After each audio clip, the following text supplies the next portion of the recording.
রাজনৈতিক প্রতিশোধ বন্ধের আহ্বান তারেক রহমানের।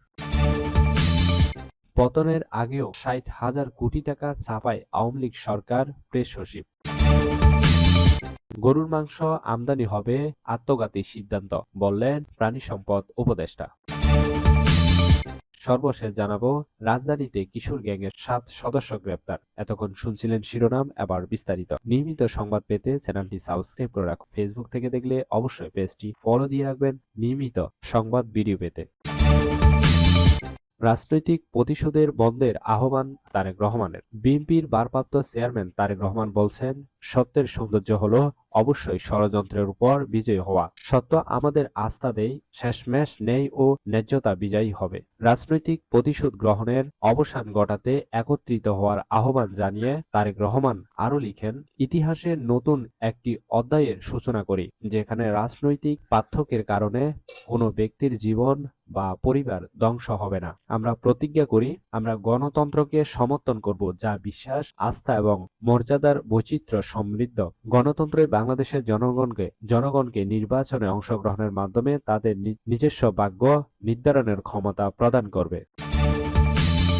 পতনের আগেও ৬০,০০০ কোটি টাকার ছাপায় আওয়ামী লীগ সরকার। প্রধান উপদেষ্টার প্রেস সচিব শফিকুল আলম জানিয়েছেন, পতনের আগেও পাচারের জন্য ৬০,০০০ কোটি টাকা ছাপিয়েছে শেখ হাসিনা সরকার। ফরেন সার্ভিস একাডেমিতে সমসাময়িক বিষয়ে আলোচিত ব্রিফিংয়ে এ কথা জানান তিনি। শফিকুল আলম বলেন, এস আলমকে টাকা পাচারের সুযোগ করে দিতে ক্ষমতা হারানোর কিছুদিন আগেও শেখ হাসিনা সরকার ৬০,০০০ কোটি টাকা ছাপিয়েছিল।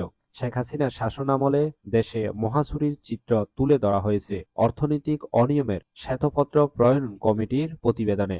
উন্নয়নের বয়ানের পোস্টমর্টেম করা হয়েছে অর্থনৈতিক শ্বেতপত্র। যে চিত্র বেরিয়ে এসেছে তা ভয়াবহ। চোখের সামনে একটি বিশাল লুটপাট হয়েছে। অধ্যাপক ইউনূস সব শুনে বলছেন, আমরা আতঙ্কিত। এই লুটপাটের চিত্র পাঠ্য বইয়ে আসা উচিত। গরুর মাংস আমদানি হবে আত্মঘাতী সিদ্ধান্ত, বললেন প্রাণী সম্পদ উপদেষ্টা।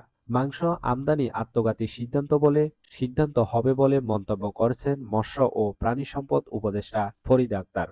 সাভারের বাংলাদেশ প্রাণী সম্পদ গবেষণা ইনস্টিটিউট ২০২৩ এবং ২০২৪ অর্থবছরে সমাপ্ত গবেষণা সমূহের ফলাফল ও অগ্রগতি পরিচালনায় লক্ষ্য বার্ষিক গবেষণায় কর্মশালা উদ্বোধন শেষে এ কথা বলেন তিনি।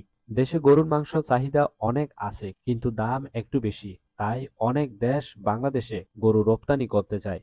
বহু বিদেশি সংস্থা আমাদের কম দামে মাংস আমদানির প্রস্তাব দেয়। তাদের এই প্রস্তাবের কারণে সরকারও অনেক সময় চাপে পড়ে যায়। রাজধানীতে কিশোর গ্যাংয়ের ৭ সদস্য গ্রেপ্তার। রাজধানীর উত্তরায় অপহরণ ও চাঁদাবাজির অভিযোগে কিশোর গ্যাংয়ের ৭ সদস্যকে গ্রেপ্তার করেছে ডিএমডি উত্তর পশ্চিম থানা পুলিশ। ডিএমডির এক সংবাদ বিজ্ঞপ্তিতে এই তথ্য জানা গেছে। গ্রেপ্তাররা হলেন মুন্না ওরফে চিকা মুন্না ওরফে ইমরান হোসেন ও অপর ৬ জন কিশোর।